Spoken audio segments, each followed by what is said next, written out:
Pak Soleman, apabila kita melihat dari agenda kunjungan Menko Polhukam, kemudian dilihat dari pola penyerangan, apakah memang pola ini ataupun serangan ini sudah direncanakan sebelumnya atau seperti apa menurut Anda? Saya kira tidak direncanakan. Tidak direncanakan tidak. artinya spontan? Ini spontan, jadi ketika dia mendapat kesempatan itu dimanfaatkan. Inilah tipikal yang disebut wolf alone. Jadi teroris-teroris yang bekerja sendiri ketika dia mendapatkan kesempatan dia laksanakan itu. Tapi tadi dikatakan oleh Kabin bahwa kemungkinan terduga ini berkaitan dengan JAD Bekasi. Apakah mungkin kemudian ketika terafiliasi dengan organisasi tertentu, tapi ketika aksi dia beraksi sendiri atau seperti apa? Iya betul. Jadi mereka ini kan sudah punya kelompok tersendiri, cara pandang bernegara seperti apa, dia punya cara pandang tersendiri. Sehingga siapapun yang berbeda pendapat itu adalah musuh. Musuh yang harus dihilangkan. Kapan dihilangkan? Ya saat dia mendapatkan kesempatan. Mendapatkan kesempatan, apakah target Menko Polhukam ini memang sudah ditargetkan atau dia melihat ada kesempatan itu? Dia melihat ada kesempatan. Pertama melihat ada kesempatan. Kemudian yang kedua, Pak Wiranto kan sangat terkenal. Orang yang sangat keras untuk melawan itu. Sehingga dalam otaknya dia, ini Pak Wiranto, kesempatan datang kali ini. Itu dimanfaatkan dengan sebaik-baiknya. Oke. Dengan kembali melihat pada pola penyerangan dengan memakai sebilah pisau seperti itu. Artinya tadi dikatakan ini adalah ciri-ciri orang yang beraksi sendiri atau lone wolf itu sendiri atau bagaimana? Ya, dia sudah menyiapkan kan pisau-pisau ini. Kapan saja dia sudah bisa menggunakan itu. Kalau pisau ini kan bebas sekali mau dibawa, lain kalau bawa pistol kan. Tapi kalau bawa pisau alasan macam-macam kan bisa. Sehingga dia menyimpan sendiri, yang perempuan membawa gunting. Tapi itu sudah dia disiapkan sebelumnya. Oke, informasi-informasi seperti ini apakah seharusnya sudah bisa dikumpulkan oleh Intel? Wah, kalau informasi pasti sudah ada. Pak Kabin kan sudah bilang sudah tahu ada. Masalahnya kita harus menunggu sampai dia berbuat lebih dahulu. Tidak bisa langsung seperti itu, langsung tangkap kan tidak bisa. Setelah ada perbuatan baru bisa ditangkap. Nah, itulah sebabnya makanya kalau ada seperti itu pengawalannya penting dalam hal ini supaya untuk menghindari jangan sampai ada yang mencuri kesempatan seperti itu. Oke. Apabila kita lihat dari pernyataan Kapolri di 28 Mei 2019 bahwa ada 4 tokoh nasional yang menjadi target pembunuhan, salah satunya adalah Menko Polhukam, apakah itu ada kaitannya dengan peristiwa saat ini? Tahan dulu mengenai analisis Pak Soleman karena kita harus ikuti jeda berikut. Pemirsa, kita lanjutkan kembali perbincangan Pak Soleman mengenai pada tanggal 28 Mei kemarin, Kapolri sempat mengatakan bahwa ada 4 tokoh nasional yang menjadi target pembunuhan, salah satunya adalah Menko Polhukam. Apakah peristiwa di Pandeglang ini berkaitan dengan adanya rencana target pembunuhan di Mei 2019 itu? Kalau secara langsung sih tidak ada.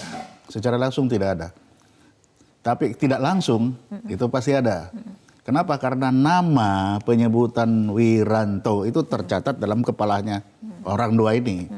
Jadi ketika ada kesempatan itu datang, ada nama itu muncul lagi di kepalanya. Artinya tujuan besarnya apa? Menargetkan seorang Wiranto sebagai Menteri Politik Hukum dan Keamanan? Karena selama ini kan Pak Wiranto, HTI bubarkan, semua bubarkan kan ada di Pak Wiranto.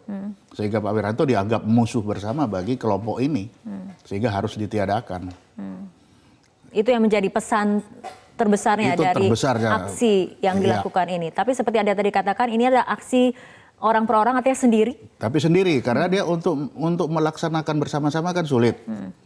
Ya tunggu kesempatan, kapan kesempatan itu datang. Tapi di dalam kepalanya, dalam alam tidak sadar, itu sudah masuk. Bahwa orang ini adalah penghambat kami. Sehingga harus dihilangkan. Oke, apabila kita lihat dari pola penyerangannya ini agak sedikit berbeda jika kemudian beberapa waktu lalu mungkin lebih ke arah bom, merakit bom, ini menggunakan senjata tajam. Perubahan pola ini bagaimana analisisnya? Ya memang, ini kalau lihat ada perubahan pola. Karena kalau pola yang lalu itu dia korbannya itu kan tidak bisa dipilih. Siapa saja jadi korban yang ada di situ. Sekarang korbannya itu dipilih, mereka memilih. Nah dipilih dengan apa ya? Dengan wolf alone itu tadi. Kapan kesempatan itu datang? Ditunggu dengan sabar. Nah ini datang itu. Jadi mereka bisa memilih sekarang. Nah, ini yang berbahaya. Karena sudah memilih. Oke, baik. Kita kembali ke Bu Irna. Bu Irna, pasca kejadian ini, tadi juga Anda katakan bahwa 2 pelaku ini bukan asli warga dari Pandeglang. Artinya langkah berikutnya seperti apa untuk kemudian memang mencegah kejadian seperti ini, tidak hanya mungkin langkah dari aparat keamanan, tapi dari Pemkab sendiri? Bu Irna. Ya, nampaknya telepon ataupun komunikasi dengan Bu Irna terputus. Kita kembali lanjutkan perbincangan bersama Pak Soleman. Nah, apabila kita kaitkan lagi, tanggal 20 Oktober akan ada pelantikan Presiden dan Wakil Presiden. Apakah ini juga ada kaitannya dengan peristiwa yang terjadi di Pandeglang? Saya kira enggak, terlalu jauh untuk mengkaitkan 20 Oktober dengan yang sekarang. Karena yang sekarang bagi saya itu hanya berhubungan langsung kepentingan kelompok ini dengan kekuasaan yang ada di tangan Pak Wiranto, itu saja. Oke. Pak Soleman, Anda kan sebagai mantan kepala BAI seperti itu. Sejauh mana intelijen ini bisa mengendus pergerakan-pergerakan seperti ini, walaupun ini mungkin tidak bergerak secara satu sel, tapi sendiri, tapi kan targetnya adalah pejabat negara seperti itu. Kalau pergerakan mereka berpindah dari mana ke mana kan bisa tahu. Masalahnya kalau hanya pergerakan begitu saja tanpa ada perbuatan pidana juga tidak bisa diapa-apain. Walaupun sudah ada undang-undang terorisme? Walaupun ada undang-undang teroris itu tidak akan bisa digunakan apabila mereka tidak melakukan sesuatu. Karena yang mereka lakukan kan hanya berkelompok, kemudian dia menutup diri dengan yang lain. Hanya itu sepanjang tidak ada pidana, penusukan dan lain-lain itu tidak bisa. Hanya bisa dilihat-lihat mau kemana. Nah, itu saja. Nah, yang kitanya yang hati-hati seperti itu. Bersikap hati-hati, tapi kalau misalnya kita lihat dari kronologis dan dari gambar juga, ini dua terduga pelaku ini bisa sampai sangat dekat dengan. Nah, kalau saya melihat gambar itu agak. Nah, kita akan membahas mengenai kronologi gambar tadi. Ya, kita lihat ini bagaimana pelaku bisa sangat dekat, bahkan masih bisa mengobservasi seperti itu ya, seperti Pak ini Soleman? kan coba lihat sangat dekat sekali di belakang mobil itu cuma berapa? Nah, padahal ada polisi di situ sudah clean, sudah bersih, kecuali anak dua itu. Nah, ini kenapa tidak disuruh pergi itu orang dua itu? Padahal itu polisi itu. Nah. Baik, Pak Soleman. Nah, kita akan membahas mengenai pola-pola penyerangan yang dilakukan oleh pelaku, tapi kita ikuti jeda berikut terlebih dahulu. Nah, kita lanjutkan kembali perbincangan bersama Pak Soleman. Pak Soleman, apabila kita lihat dengan kejadian di Pandeglang, apakah artinya intelijen kecolongan sehingga kemudian terjadi peristiwa penusukan terhadap pejabat negara seperti Menko Polhukam? Bukan, intelijen tidak kecolongan. Pak Kepala BIN sudah bilang bahwa intelijen sudah mendeteksi ada pergerakan-pergerakan dari Bekasi menuju ke Pandeglang. Sudah terdeteksi itu.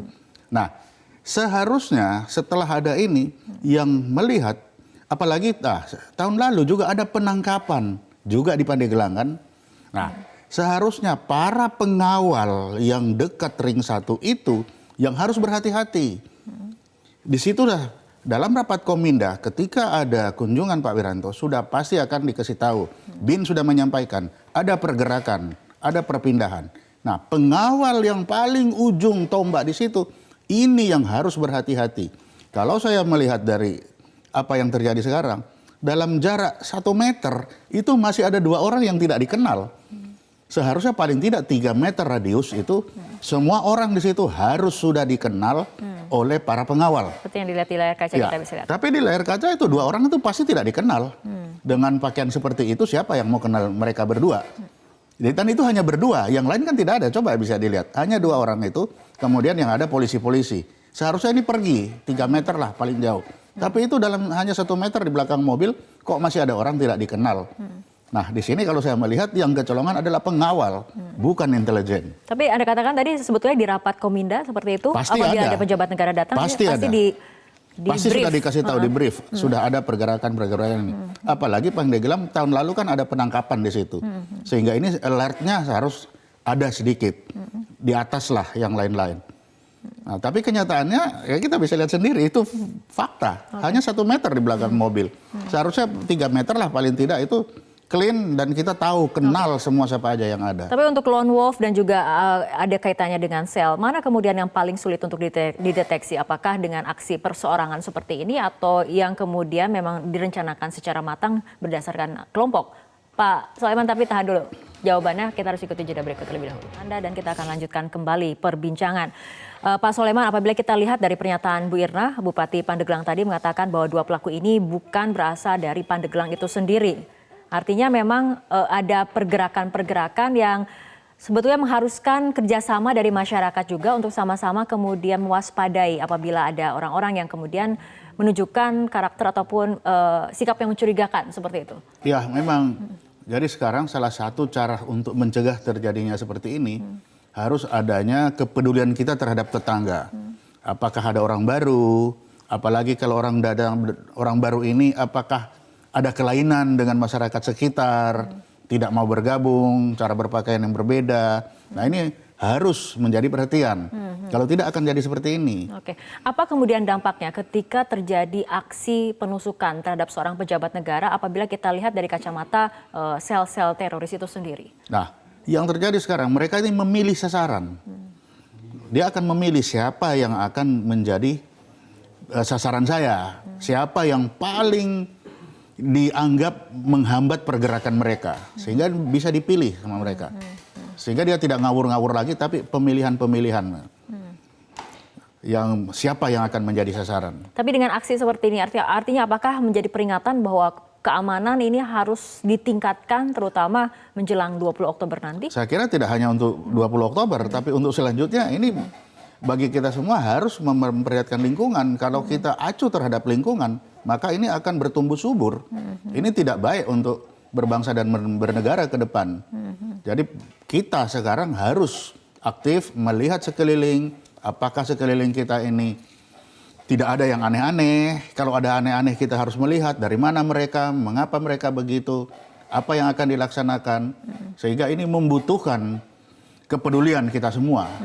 Supaya jangan sampai ada hal-hal yang begini ini terulang kembali. Oke, selain kemudian kepedulian dari masyarakat mengenai follow up dari informasi intelijen sendiri kepada pihak-pihak yang memang berwenang, misalnya dari aparat keamanan, dari pemerintah daerah itu sendiri, bagaimana agar kemudian bisa dilakukan tindakan preventif agar tidak terjadi hal seperti ini? Kalau pihak intelijen sudah pasti setiap saat dia akan terus akan mengupdate itu. Nah, info inilah yang harus selalu juga ditindaklanjuti. Nah, bagi kami, kita masyarakat ini gampang sekali. Hanya apa? Lihatlah sekeliling kita. Lihatlah dari satu RT, satu RW, apakah ada orang baru, dari mana mereka datang, pekerjaannya apa, sudah berapa lama. Nah, di sini kan nanti kita bisa sharing informasi, oh ada orang baru, apa kegiatannya. Nah, itu bisa saling melihat. Kalau itu tidak ada perhatian sama sekali, nah ini akan tumbuh subur. Oke, kita harapkan tidak ada lagi peristiwa seperti ini dan tindakan penjagaan dapat dilakukan oleh seluruh pihak termasuk dari aparat keamanan dan juga masyarakat. Baik, terima kasih Pak Soleman Ponto telah berbincang bersama kami malam hari ini dalam Prime Time News. Pemirsa, perbincangan tadi sekaligus menutup perjumpaan kita dalam Prime Time News untuk malam hari ini. Mewakili kerabat kerja yang bertugas, saya Fitri Megantara mengucapkan terima kasih atas perhatian Anda. Tetaplah bersama kami di Metro TV.